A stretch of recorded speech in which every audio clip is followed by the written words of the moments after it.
എല്ലാവർക്കും മിനീസ് വേൾഡിലേക്ക് സ്വാഗതം. ഞാൻ ഇന്ന് നിങ്ങളെ പരിചയപ്പെടുത്താൻ പോകുന്നത് ഒരു സിമ്പിൾ വെജ് ബിരിയാണിയാണ്. അതിലേക്ക് വേണ്ട ഇൻഗ്രീഡിയൻസ് എന്തെല്ലാമെന്ന് നോക്കാം. ക്യാരറ്റ്, ബീൻസ്, പച്ചമുളക്, വെളുത്തുള്ളി ഇഞ്ചി പേസ്റ്റ്, സവാള, ഗ്രാമ്പു, അണ്ടിപ്പരിപ്പ്, സോയ വേവിച്ചത്, ഗ്രീൻ പീസ് വേവിച്ചത്, 1 കപ്പ്, തക്കാളി ചെറുതായി അരിഞ്ഞത്, ചെറിയൊരു തക്കാളി ചെറുതായി അരിഞ്ഞത്, മല്ലിയില, കറിവേപ്പില, തനിമ റൈസ് കുതിർത്തത് 1 കപ്പ്, 1/2 കിലോ കാണും. ഇതെങ്ങനെ തയ്യാറാക്കാമെന്ന് നോക്കാം. ഒരു പാത്രം ചൂടാക്കാൻ അടുപ്പത്ത് വയ്ക്കുക. അതിലേക്ക് കുറച്ച് വെളിച്ചെണ്ണ, 1.5 സ്പൂൺ നെയ്യ്,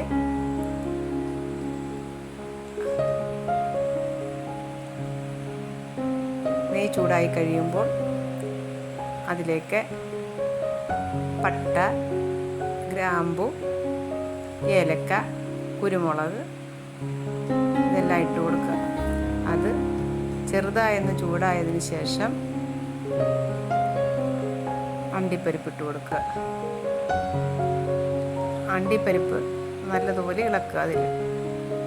അത് ഒരു ബ്രൗൺ കളർ ആകുമ്പോഴേക്കും നമ്മൾ ചെറുതായി അരിഞ്ഞു വെച്ച ഉള്ളി അതിലേക്ക് ഇട്ട് കൊടുക്കുക.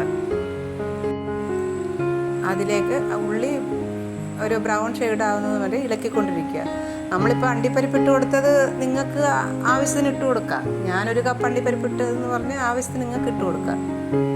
പിന്നെ ഉള്ളി ഒരു ബ്രൗൺ ഷെയ്ഡായി കഴിയുമ്പോൾ നമ്മൾ അരിഞ്ഞു വെച്ചിരിക്കുന്ന ബീൻസ് ഇട്ട് കൊടുക്കുക, പച്ചമുളക് ഇട്ട് കൊടുക്കുക,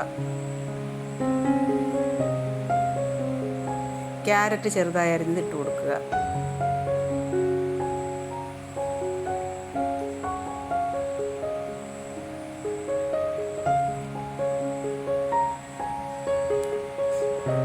എന്നിട്ടിത് നന്നായി ഇളക്കുക. ഒരു 2-3 മിനിറ്റ് നന്നായി ഇളക്കണം. നന്നായി ഇളക്കി അത് എല്ലാം നല്ലതുപോലെ യോജിപ്പിക്കുക. ഇത് നന്നായി യോജിപ്പിച്ചതിന് ശേഷം അതിന് വേണ്ടുന്ന ഉപ്പ് ചേർക്കുക. ഇത് ഉപ്പെല്ലാം ചേർത്ത് കഴിഞ്ഞിട്ട് അതിലേക്ക് ഇഞ്ചി വെളുത്തുള്ളി പേസ്റ്റ് ഇട്ട് കൊടുക്കുക. എന്നിട്ട് ഇത് നന്നായി ഇളക്കുക. ഈ ഇഞ്ചി വെളുത്തുള്ളി പേസ്റ്റ് എല്ലായിടും നന്നായിട്ട് പിടിക്കണം. ആ രീതിയിൽ ഇളക്കണം. ഇളക്കി അതിന് ശേഷം നമ്മൾ വേവിച്ച് വെച്ചിരിക്കുന്ന സോയ അതിലേക്ക് ഇട്ട് കൊടുക്കുക. സോയ ഇട്ടിട്ട് നന്നായി ഇളക്കിയതിന് ശേഷം നമ്മൾ ചെറുതായിട്ട് അരിച്ചു വെച്ചിരിക്കുന്ന തക്കാളി ഉണ്ടല്ലോ അത് ഇട്ട് കൊടുക്കുക. എന്നിട്ട് നന്നായി ഇളക്കിക്കൊണ്ടിരിക്കണം. ഇനി അതിലേക്ക് വേവിച്ച് വെച്ച ഗ്രീൻ പീസ് ഇട്ട് കൊടുക്കുക. എന്നിട്ട് നന്നായി ഇളക്കുക. ഗ്രീൻ പീസൊക്കെ ഞാൻ അത്രയും എടുത്തെങ്കിലും നിങ്ങൾ ആവശ്യത്തിന് എടുത്താൽ മതി. നിങ്ങൾക്ക് അത്രയും വേണമെങ്കിൽ അത്രയും എടുക്കുക. അതിൽ കുറച്ച് വേണമെങ്കിൽ അതിൽ കുറച്ചെടുക്കുക. ഇങ്ങനെ നന്നായി ഇളക്കി അതെല്ലാം മിക്സാക്കി യോജിപ്പിച്ച് അത് ചെറുതായിട്ടൊന്ന് മൂത്ത് വരുന്നിടം വരെ, ഒരു ചെറിയൊരു പച്ച മണം മാറുന്നിടം വരെ ഇളക്കിക്കൊണ്ടിരിക്കുക.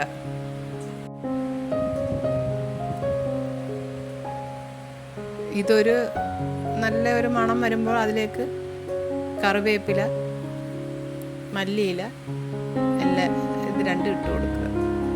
ഇട്ടതിന് ശേഷം പിന്നെയും നന്നായി ഇളക്കുക. നന്നായി ഇളക്കി ഇത് കൂട്ടി യോജിപ്പിക്കുക. ഇതൊന്ന് ആ മല്ലിയിലയും കറിവേപ്പിലയൊക്കെ അതിൻ്റെ മണം അതിനകത്ത് പിടിച്ച് കഴിയുമ്പോൾ അതൊരു നല്ലൊരു മണം വരും. നല്ലൊരു മണം.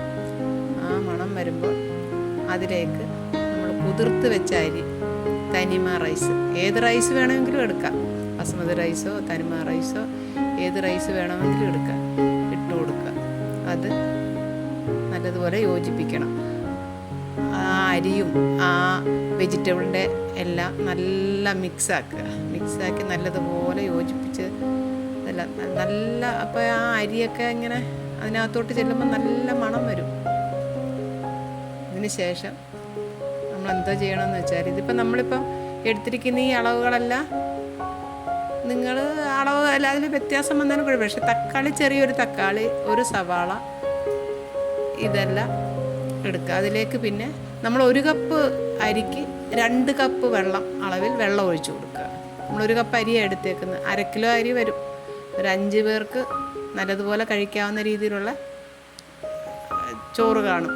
അതിലേക്ക് നമ്മളെന്തോ ചെയ്യും, 1 ടീസ്പൂൺ നെയ്യ് ഒഴിച്ചു കൊടുക്കുക. അതിനുശേഷം അത് നന്നായി ഇളക്കി, അതിനുശേഷം നന്നായി ഇളക്കി നമ്മളെന്ത് ചെയ്യും, അതിനാവശ്യത്തിന് ഉപ്പിട്ട് കൊടുക്കുക. അതിനുശേഷം അടച്ച് വെച്ച് ഒരു 10 മിനിറ്റ് ചെറിയ തീയിൽ വേവിക്കുക. 10 മിനിറ്റ് ശേഷം നമ്മൾ ഇത് തുറന്ന് നോക്കുമ്പോൾ നമ്മുടെ വെജ് ബിരിയാണി റെഡി. നല്ല മണം വരുന്നുണ്ട്. എന്തു മണം! ഇപ്പോഴത്തന്നെ കോരി തിന്നാൻ തോന്നുന്നു, ആ രീതിയിലുള്ള മണം. ഒന്ന് ട്രൈ ചെയ്ത് നോക്കൂ നിങ്ങൾ. അതിലേക്ക് കുറച്ച് മല്ലിയില വിതറി കൊടുക്കുക.